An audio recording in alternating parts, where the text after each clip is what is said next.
fellow fabric collectors and sewing enthusiasts. You're back on Sloths and Orchids channel again, and today we're going to be talking about my February collection, which is finally complete. Should I tell you why it took so long? I think on my Instagram I've mentioned that I've lost my sojo a little bit, and I think it's my fault for really pushing myself a bit too hard. You know, I said I would have 5 core patterns or 6 core patterns that I would make, and I've done 6, and I've done 7, and then 8 and 9, and then I was like, I'm gonna make the 10th one because I like to prove myself. You know, I'm a brand new vlogger and I like to show people that I can do things, and I do what I promise. And anyway, on the 10th garment I got stuck, and it literally was like me against my sojo, and my sojo was like, I don't want to do it, and I was like, well, please, we promised everybody. And it's like, well, I don't care. And I was like, but would you like to make some bias binding to get you in the mood? No. Okay. Would you like to look at some Instagram photos to get you no. Okay, but would you like to go shopping for new fabric? Yeah, okay. So I went on Rainbow Fabrics and I got 3 purchases, 3 separate transactions.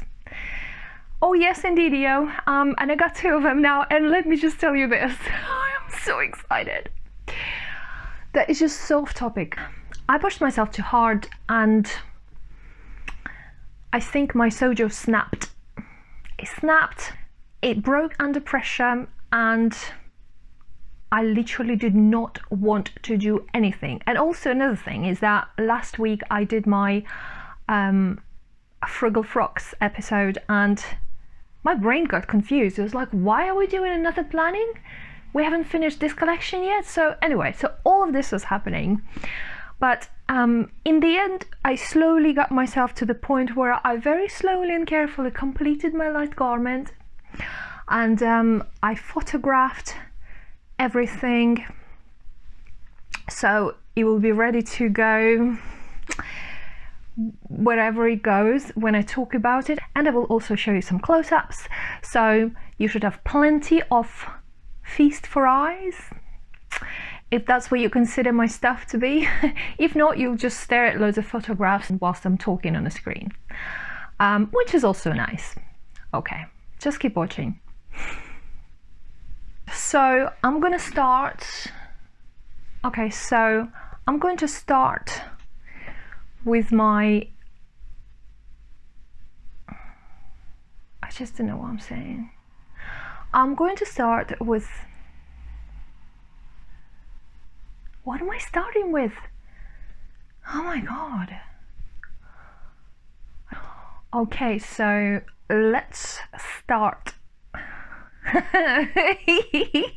I'll never finish this sentence. Let me rephrase.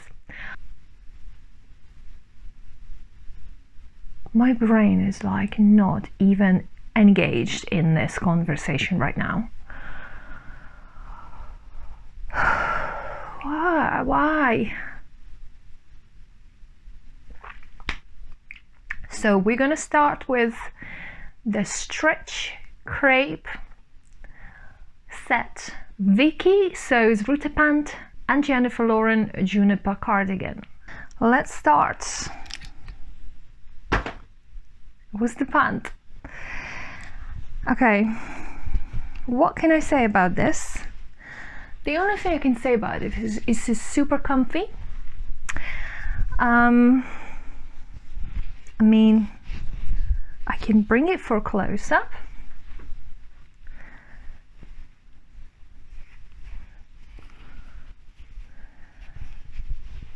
I finished it with the overlocker.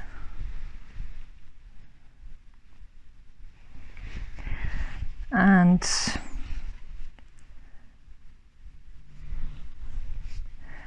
yeah, and that is it. That is it. Okay, what's with the bottoms? Yep, the bottoms were just stitched on a machine. No hand sewing on this one, I'm afraid. So yeah, that's pretty much it. It's literally just a straight pant with a gathered waist. I skipped pockets in this one because this pattern is actually, I think it's been designed for woven fabrics, but because this is like, it's quite stretchy, but it's stable knit, so it doesn't stretch out of proportion. So I kind of took that pattern and used stretch fabric, but really you're supposed to make it with woven fabric. So I think next time I will make it because I mean the simplicity of this pattern is just ridiculous. It's super straightforward. I will do the pockets. So the juniper cardigan, I think you've seen in my previous video. I've already kind of bragged about it, and it also featured on my Instagram story where I was taking the poll whether to use number 13 for my next vlogging episode, which is this one. I think I'm going to be using it, but this is me in the past, so spooky. All right, as long as I make myself laugh, you know, if you find me funny or not, it doesn't even matter. Okay. Right, so on this one, from the photos I've seen on Instagram of this one made up, I think I thought that I wanted longer cuffs, which I lengthened twice the size. Then I lengthened the waistband by 2.5 inches, it says here. So I did that. I think if I had even kind of moldier knit that molds around you a bit better, I think I would have made it longer yet, because to be honest, I love this and the fit and the look of it, but I think I will probably only wear it over dresses because to wear it as a separate, it's too short for me. And then also I lengthened the neck band by 2.5 inches, obviously to make up for the length added to this part, and also I widened it by 1 inch, so this is wider and longer, and it's longer because I've lengthened the band. I will make it again. I will definitely make it again. I think because it's made of a kind of stiffish fabric, it's a little bit like cardboardy here, do you know what I'm saying? And it's also polyester. It's not moving with your body, you know, like a cotton, stretchy cotton would be.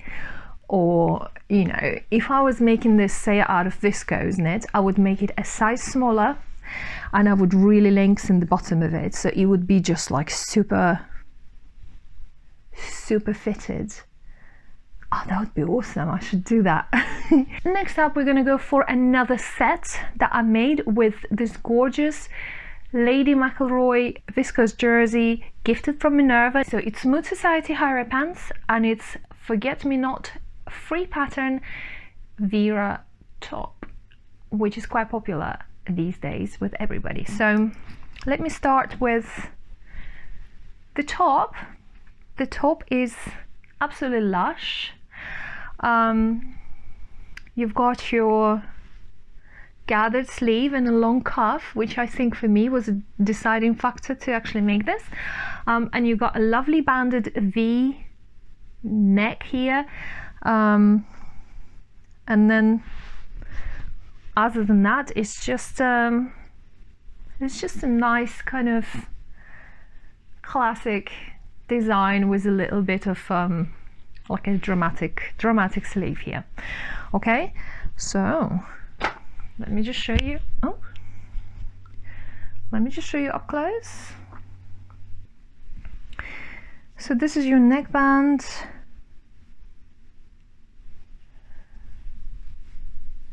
It was very easy to install, just follow the instructions. And also Frugalisima has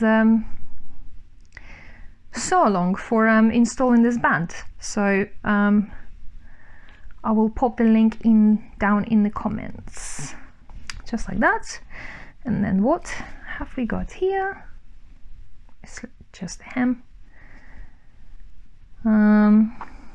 Yeah, I think it's quite nice. Do you know what? And the fabric is ever so lovely. And I think for a tropical print, which is not something I usually go for, I think the colors are just very much me.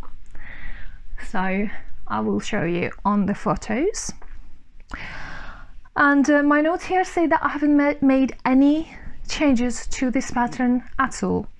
So yeah, it's a very straightforward pattern. And the next one is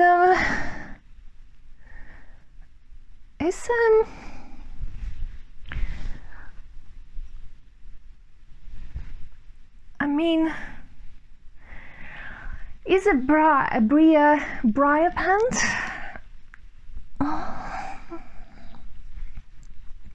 I just can't. And it's a little odd in the way that the crotch is kind of bagging in between the legs, like a crotch area.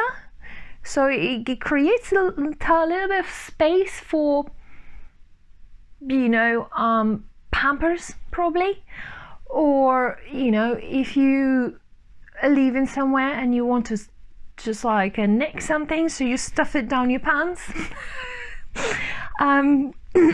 Like it's the look, I get it, you know, and it's fine. Do you know what? I thought it was odd, and I tried it on, and I wasn't sure about it. But then I took the pictures and I looked, and it's absolutely fine. It's fine. It's just the way it it hangs in the hanger. I'm sorry. Hold on. You know, if somebody counted how many times I said crotch on this channel, it's a lot. It's a lot of times. Right, that's enough. That's enough, Alisa. Just come on. This is serious business. It's episode number 13. Stop it. Get on with it. Right, so let's look at the close-up. This is your pocket. What's in here? What does it have in its nasty little pockets? Okay. Seriously. I don't know what I'm doing. Anyway, this is the pocket. And this is why I was not recording this episode for so long, because I'm just not in that state of mind. I don't know.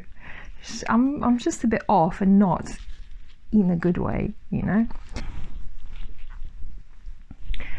So apart from the fact there's a big floppy crotch happening in this pant, which is the look that needed to be achieved, and which I did.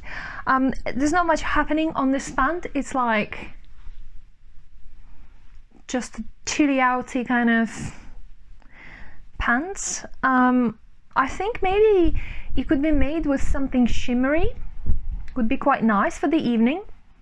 Yeah, if you want to go for that kind of look, you know, like a loose vest made of something, maybe satin or silk or something like that, and then this kind of pant made with thin shimmery fabric, and then have something blingy for your accessories. That could be quite a nice evening look. So it's a nice pattern, very straightforward, very, very easy to make. Like literally, it took me a couple of hours to put this together. So that's that. Again, I haven't made any alterations whatsoever on this pant. Another thing I like about it is that it's quite loose on the leg, and not just on top, in the top area, but also lengthwise. It's quite loose, so you can, or you have to gather it, so you can gather at the bottom, or you can gather it higher up the leg. it's nice. There's a thing about it, you know. I think it'll grow on me the more I wear it. Let's move on to ultimate trousers, shall we? That's the one that was almost completed, but I just needed to do the hem, put the zipper in and secure the waistband. So I've done that. So let's have a look, shall we? Okay, so this is it. This is my ultimate trousers. And this also is known as a noisy pant. It's almost perfect. Almost perfect. Right? So I've done the waistband and I secured it by stitching in a ditch in every seam that it's attached to. Right? So I've done, let me just show you this. I've done the buttons, which is lovely.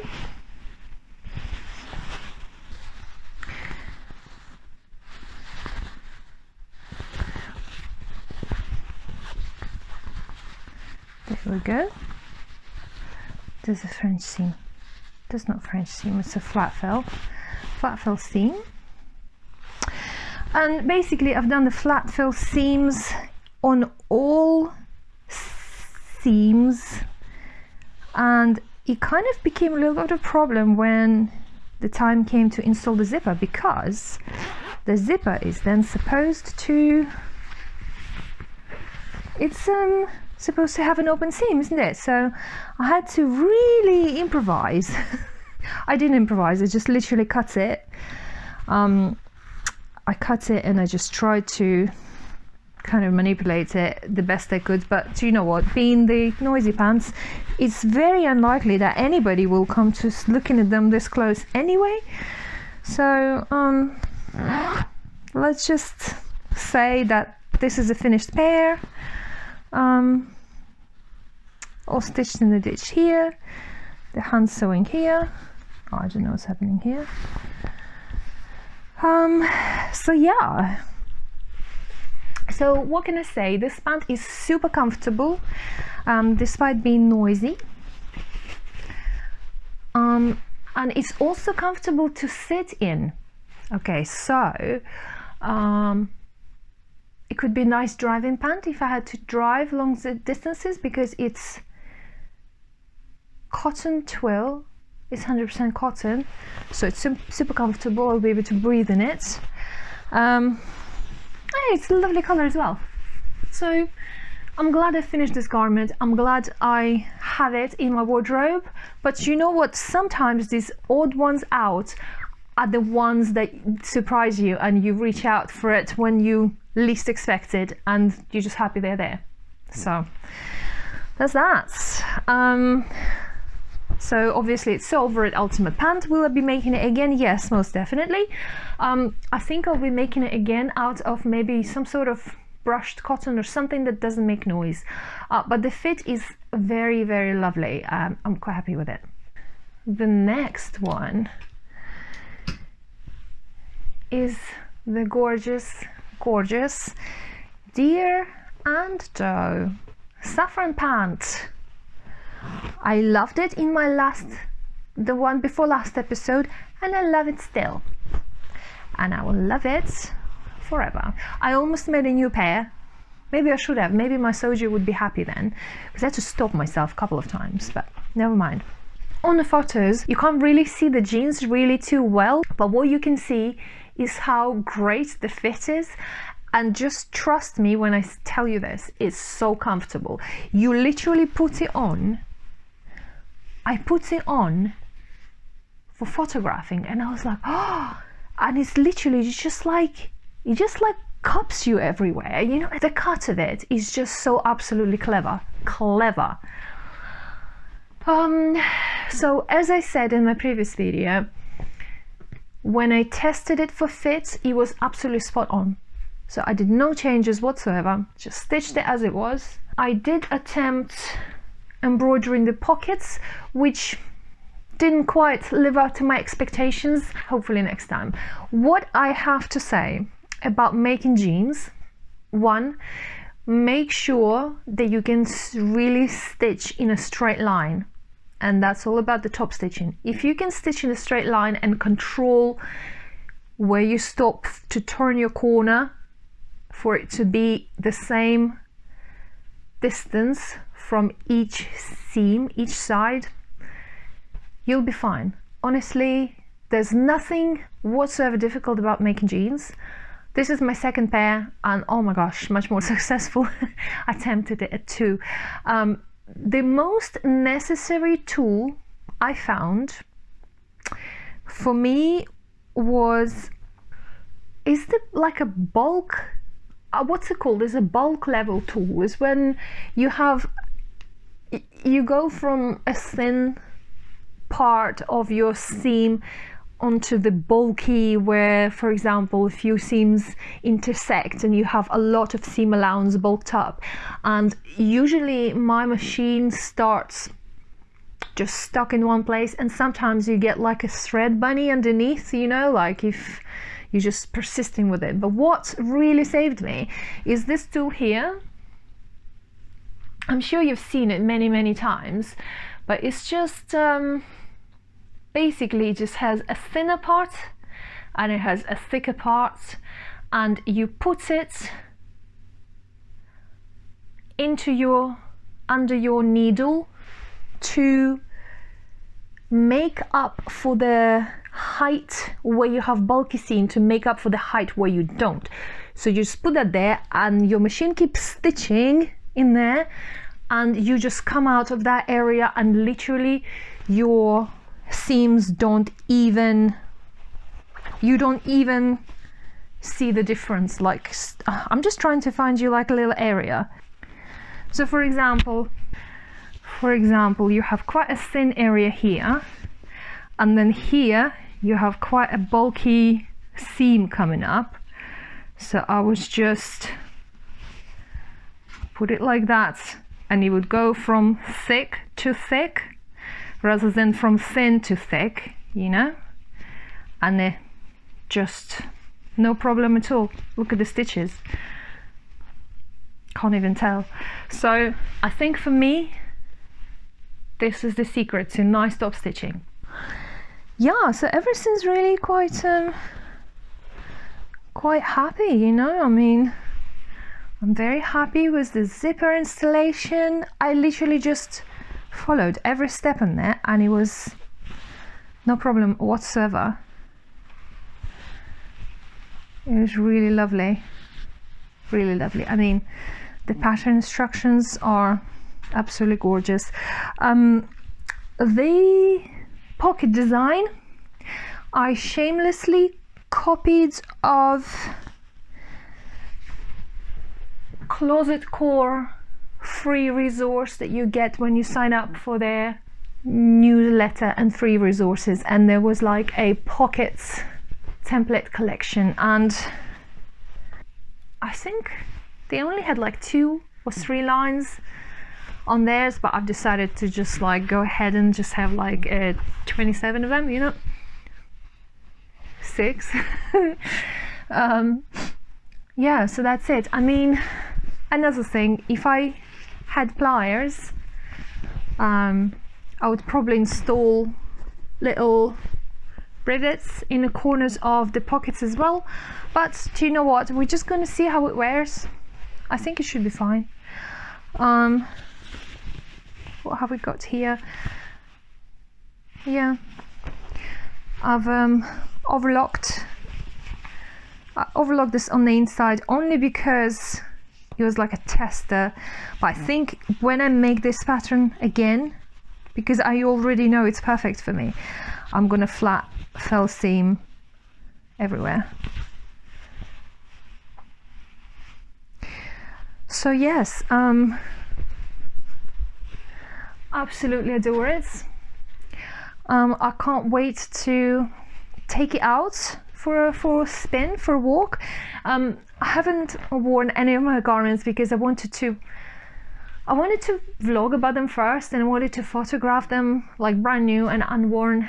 And to me, in my mind, once I sign them off and release them into the world, you know, they are then mine to wear. So this is now mine to enjoy. And the next one is McCall's 7838. I made version B, but I made it with a longer bodice. So, and this is what we got. You know what, I think showing it like this doesn't do justice, so I will pop up a few pictures, and it looks absolutely gorgeous in pictures. I tell you what, it's like an editorial piece, you know, like these dramatic sleeves just elevate a very plain, just a basic shirt to some sort of like, you know, like, you know what, I think I could wear this with my hair up and maybe like a brooch in here, or maybe even here. It will look absolutely almost like a period inspired, you know, outfit. Yeah, very nice. Anyway, the fabric is this absolutely gorgeous art gallery fabric, cotton. It says in the description cotton. I think it's like a poplin kind of weight. You know, I absolutely love making shirts. I love making collars. I love making plackets. I even love making buttonholes. Why did I have to think twice about it? But buttonholes, yeah. So yes, let me just give you a little bit of close look. So this is your pleat at the back. I top stitched it here. The sleeve is quite plain at the bottom, and that's what the pattern called for. I French seamed everything again, as you do. This fabric was absolute pleasure to work with. I bias bound the sleeve, the shoulder seams. Yeah, is that what you say? Again, it's all French seamed here. And here I popped one of my labels. I tend to not use these labels too much on the neck because they are super scratchy at the corners and it drives me crazy. I ripped a few of them out, so you can actually see how I was too lazy to knot the thread on one side, so I had to just like stitch it across and just hand pick it, but there you go. So yeah, I burritoed the back yoke. I absolutely adore doing collars. The buttons I got from Trago Mills, and you know, you see they're a little bit pearlescent. They're so pretty. I was so happy that I got 2 packets of these buttons for no reason. I just bought them for no reason because they were cute. And this is just the perfect button for this fabric, I think, because it's so like gentle color. It's not a strong color. So yeah, I don't know what else to say. It's gorgeous. It's a gorgeous piece of clothing, and it needs ironing as well. But the buttonholes I'm also quite pleased with. It's not too bad, is it? So yeah, there you go. And I'm actually quite happy that I've installed quite a rigid weight Vliseline into the collar and the plackets. The plackets could have done with like a medium to lightweight, but the collar is actually. It can stand up and hold its own, you know? So I'm super happy about it. So yes, this one is going to be one of my special... Where did I put the hanger? Standing on it. Anyway, so yes, very special, very special. Thank you, Minerva, again for the fabric. And if you want to know more details or see some details up close, they will be on my Minerva page, minerva.com. Go and check it out, go and follow me. And if you don't have an account on Minerva yet, why not? Go and create one. It's promising to be a good gathering for everybody.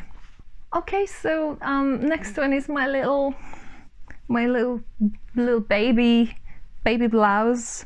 It's absolutely adorable, and it's the one made with silk chiffon, and it is absolutely gorgeous. It's gorgeous. It was gorgeous to work with. I feel like I need to wash my hands every time I touch it. Seriously. Okay. Look at this.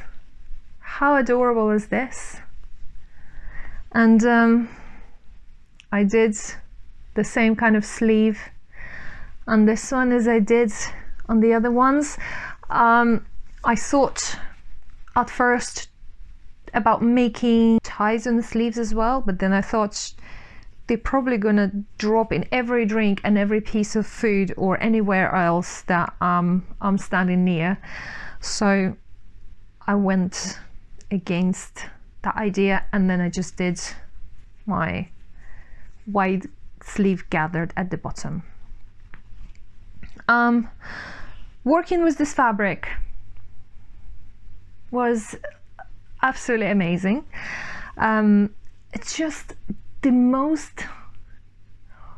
it's the loveliest feeling, you know, to handle. There's something about silk that kind of it's like touching a dried snow, you know, because it makes that noise, and it's just the feeling, you know. If you're a tactile person, go ahead and handle some raw silk, or, you know, indeed the silk chiffon. It's just the most tactile feeling. I want to rub it all over my face, but I have a makeup on, so I shouldn't really do that, so I won't. So yes, this is it. Really goes with everything.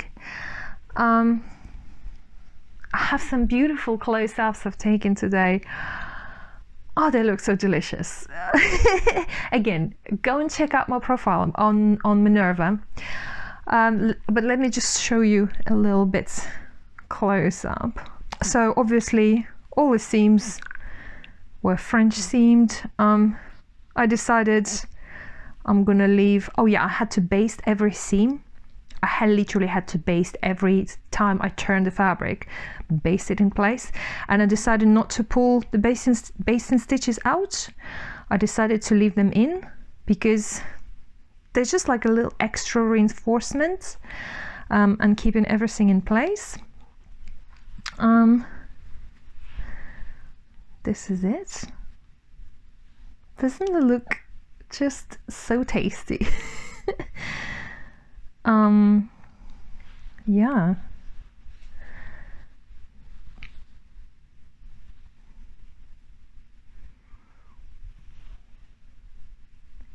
Obviously this piece of clothing will be hand washed when the time comes and dried flat on the towel.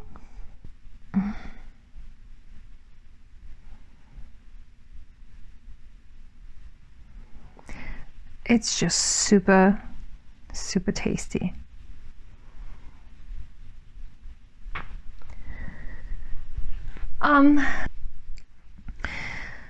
So yes, this is it. And you know what? I don't even want to hang it on a hanger to not stretch the shoulders. So basically what I do, I'll show you. I just fold it in half like this.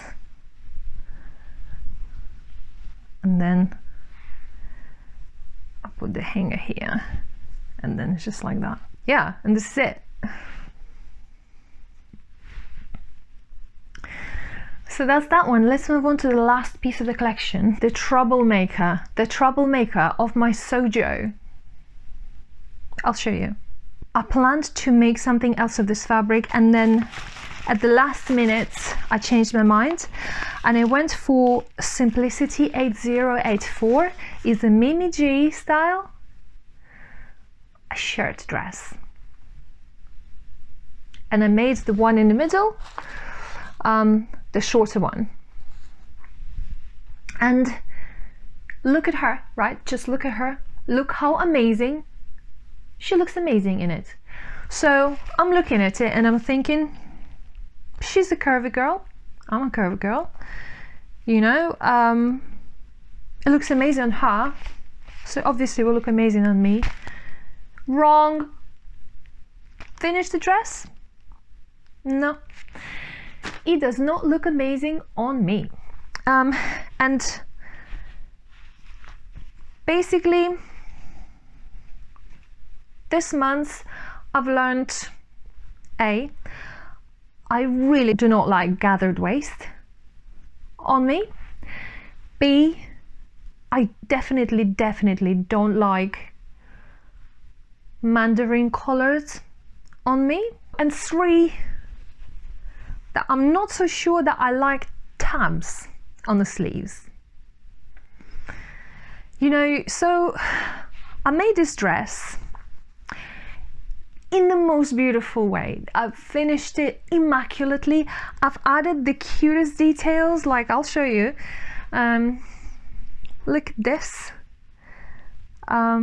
Red bias binding. This is used now for your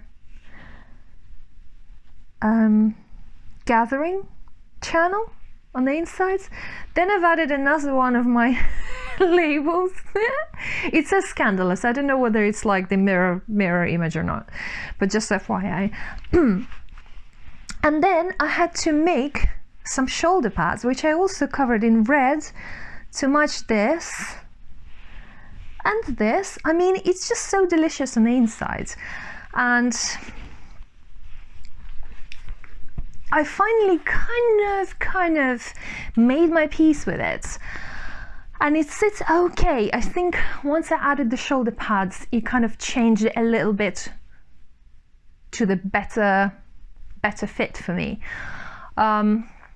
So my problem is comparing myself to Mimi G's body type is that I have a different body type. I do have a defined waist, but it's just average. She has a very big ratio between her waist and her hip, which is gorgeous, and that's why she can pull off this gathered waist, right? On me it just looks very boxy, so I now know, which is good. We learn these lessons, don't we, when we're sewing? So I do know what, I'm still gonna wear this dress, like totally.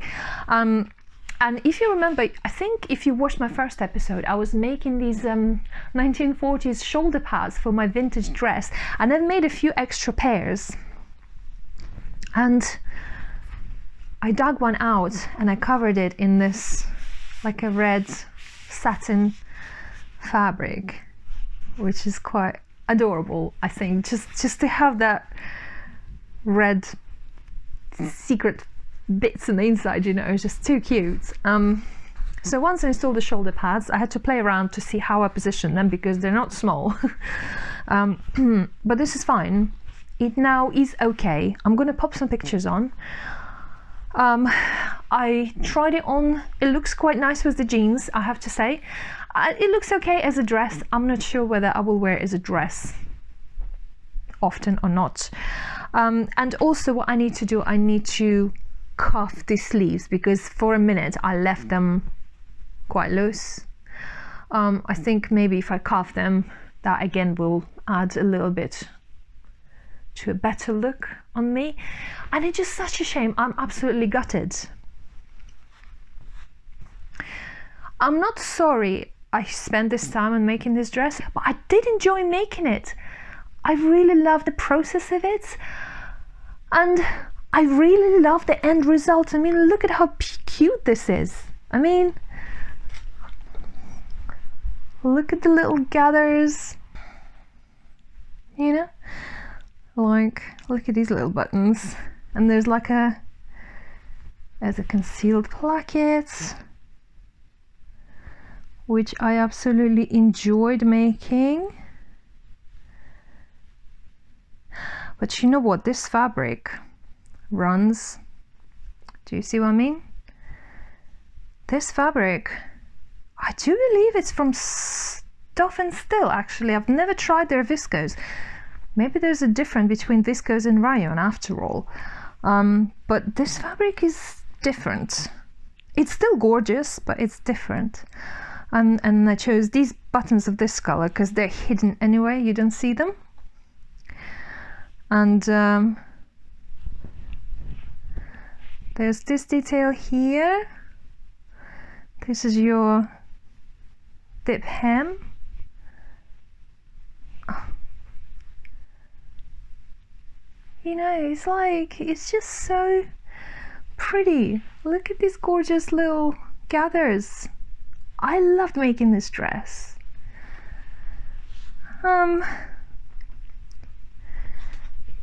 But this is what I have to say. Yet again, that choosing the right garment and the right line, the correct lines for your specific body type is crucial, because you can end up with absolutely loving what you made, but it just doesn't suit you and it's heartbreaking. I think it's okay with this one for me because I've added the shoulder pads. It looks so much better. Yeah, I'll feel comfortable wearing it. But it's not the star of a show. But honestly, I absolutely love this. And you know what? If there's any ever competition for like a dressmaker of the year or whatever they call them, like a sewing competition, this is what I would be sending to it, you know? Because of a standard of finish and the beautiful details, and it's just like a perfect dress on paper. Anyway, I do love it, you know? I mean, look at it.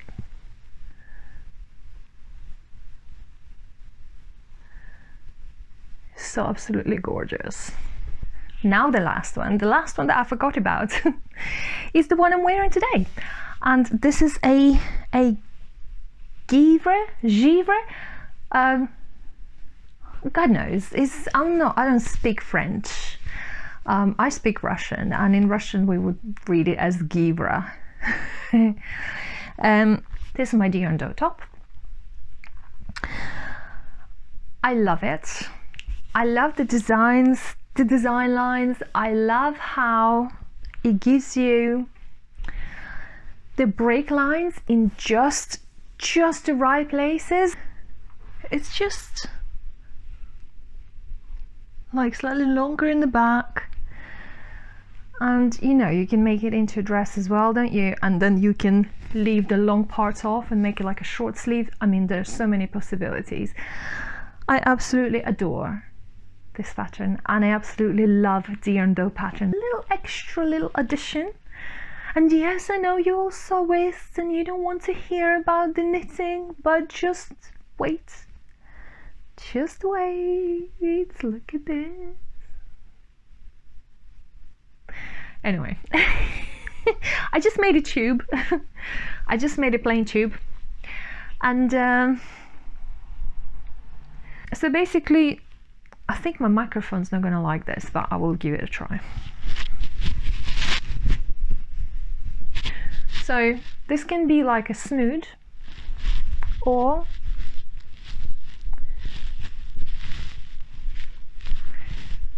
can be like a hood. Can you hear me now? What do you think? I think it's super cute. Also, the idea was that if it was long enough, I'd be able to wear it as a scarf as well, but it wasn't long enough. I got myself 3 skeins of Rowan kid silk. This is what it looks like. And you know, if you've previously seen any fluff or like very fine hairs on my clothes, it's probably came from this little guy, because they keep wearing it all the time, and sometimes they even wear it in the house. Absolutely gorgeous, and it's like the best feeling because it has silk in it. It's just so light. So that's it. I needed to tell you about this one. February collection is finally done, and I'm glad. I think this was a bit of a wake-up call for me, because in my head I was gonna go hop from month to month, sewing 10 items on top of having a full-time job that I do in a day, and also keeping the house and spending time with my boyfriend on the weekends, you know. So I was trying to have it all, and it didn't quite work out like that. So I need to just be more realistic, I think, and keep the sewing enjoyable, because I really don't want for it to become a chore. And it kind of felt like it a little bit, I think, this month.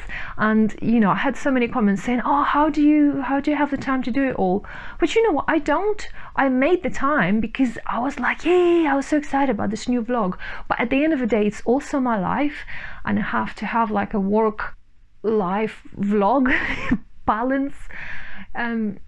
Somehow I'm gonna refine the rules yet again.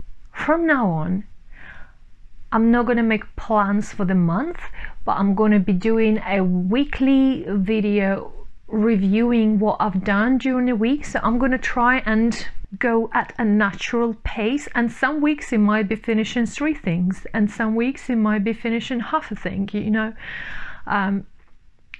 So I can't be making myself, but then at the end of the month I'm going to be showing my makes, just like all the normal people do. Yeah, that's right. And I will still be doing collections, I think.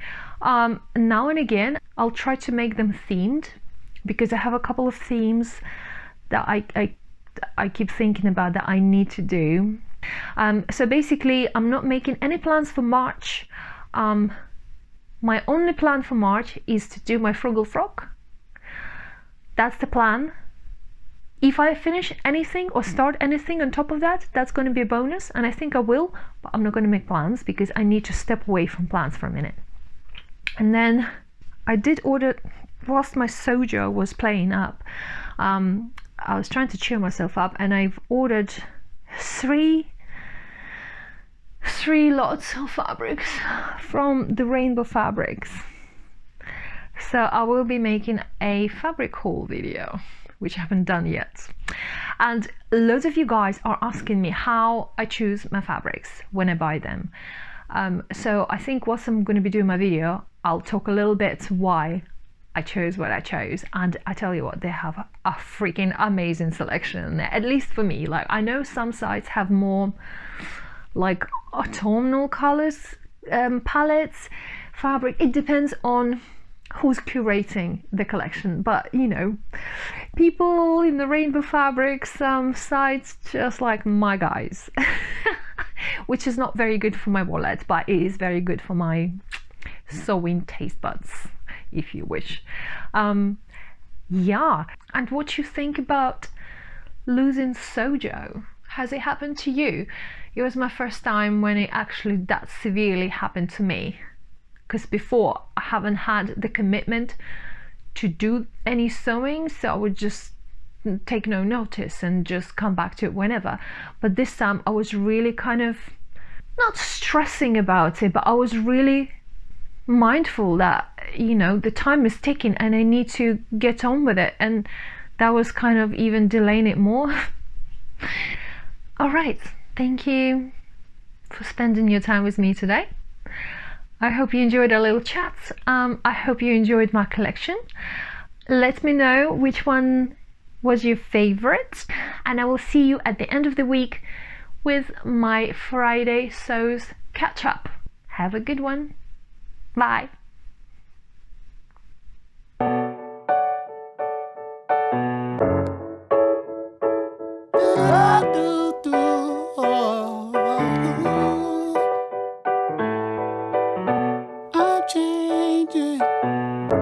I'm changing.